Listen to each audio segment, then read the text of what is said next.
Yes, അതിനിടെ പട്ടത്തു നിന്നുള്ള കാഴ്ചകൾ കൂടിയാണ് ഇപ്പോൾ കാണുന്നത്. യെസ്, ആഷിക്കിലേക്ക് ഒന്ന് പോകാം. ആഷിക്ക് പോയി നമ്മുടെ ഈ ജെൻ ആൽഫയൊക്കെ വലിയ ഡിഫറൻ്റ് ആയ കുട്ടികളാണെന്ന് തോന്നുന്നു കേട്ടോ. കാരണം വലിയ കരച്ചിലും പിഴിച്ചിലും ഒന്നുമില്ല. എല്ലാവർക്കും അറിയാം ഇതൊക്കെയാണ് സംഭവിക്കാൻ പോകുന്നതെന്ന്. വളരെ മെച്ചുവേർഡ് ആയ ഒരു ജനറേഷനെ കൂടിയാണ് കേട്ടോ കാണുന്നത്.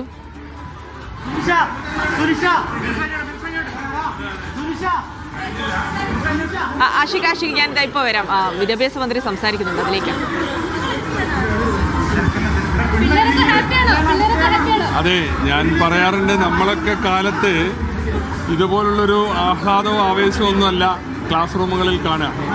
പിണക്കങ്ങളും കരച്ചിലും അങ്ങനെയുള്ള പ്രയാസങ്ങളൊക്കെയാണ്. ഇപ്പം നമ്മുടെ കുട്ടികളൊക്കെ വളരെ ഹാപ്പിയാണ്. ഈ ക്ലാസ് റൂമിലേക്ക് കടന്നു വരുമ്പോൾ ഒരു കൊച്ചു മിടുക്കി എനിക്ക് വെൽക്കം ടു ക്ലാസ് റൂം എന്ന രീതിയിൽ എന്നെ സ്വാഗതം ചെയ്യാൻ ചെയ്ത്. അപ്പോൾ നമ്മുടെ കുട്ടികൾക്ക് പഴയ പോലെയല്ല, അവർ വളരെ ആവേശത്തോടും സന്തോഷത്തോടും കൂടിയാണ് ഇരിക്കുന്നത്.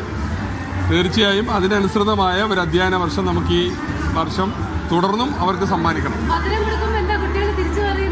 കുട്ടികളൊക്കെ നല്ല മര്യാദയുള്ള കുട്ടികളാണ്. ആദ്യത്തെ മര്യാദ ഉള്ളവരും അതുപോലെ തന്നെ ആണ്. തീർച്ചയായിട്ടും നമ്മളൊരു വകുപ്പിൻ്റെ ചുമതല ഏറ്റെടുത്ത് അതിൻ്റെ ഒരു തുടക്കം ഇങ്ങനെ ഒരു വളരെ നല്ല രീതിയിൽ തുടങ്ങാൻ സാധിച്ചു. ഒരു നല്ല ബിഗിനിങ് ഉണ്ടായി എന്നുള്ളതിലേറെ സന്തുഷ്ടിയുണ്ട്. അത് നമ്മളെപ്പോഴും കുട്ടികളുമായിട്ട് സംസാരിക്കുമ്പോൾ നമ്മളൊരു കുട്ടിയായി മാറും. സ്കൂളിലും കോളേജിലൊക്കെ പോകുമ്പോൾ അതൊരു നൊസ്റ്റാൾജിയാണ്. അത് അവർക്ക് ഇഷ്ടമുള്ളത് വിളിക്കട്ടെ. നമ്മുടെ ഒരു രീതി കണ്ടിട്ട് കുട്ടികൾ നമ്മൾ എന്ത് വിളിക്കുന്നോ അതിൽ നമുക്ക് സ്നേഹമുള്ളൂ.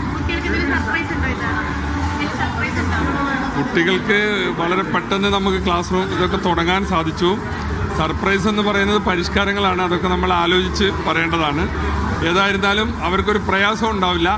ഏറ്റവും സന്തുഷ്ടമായ ഒരു അധ്യയനമായിരിക്കും ഈ വർഷം ഉണ്ടാവുക. വിസ്മയങ്ങൾ ഒരു പുതുയുഗ പാഠശാലയാണിത്. അതിനനുസരിച്ച് മാറ്റങ്ങളൊക്കെ ഇവിടെ കാണാം. യെസ്, അപ്പോൾ കുട്ടികൾ ഇഷ്ടമുള്ളത് വിളിക്കട്ടെ. നേരത്തെ മന്ത്രി അപ്പൂപ്പനായിരുന്നെങ്കിൽ മന്ത്രി അങ്കിളാണോ എന്നുള്ള ചോദ്യത്തിനൊക്കെ അതേ നൈസായിട്ട് പറയുന്നു. കുട്ടികൾ ഇഷ്ടമുള്ള കാര്യങ്ങളൊക്കെ വിളിക്കട്ടെ. എന്തായാലും കുട്ടികളുടെ ഒരു സ്നേഹം പിടിച്ചു പറ്റാനൊക്കെ പുതിയ വിദ്യാഭ്യാസ മന്ത്രിക്ക് കഴിയട്ടെ എന്ന് വിചാരിക്കുന്നു.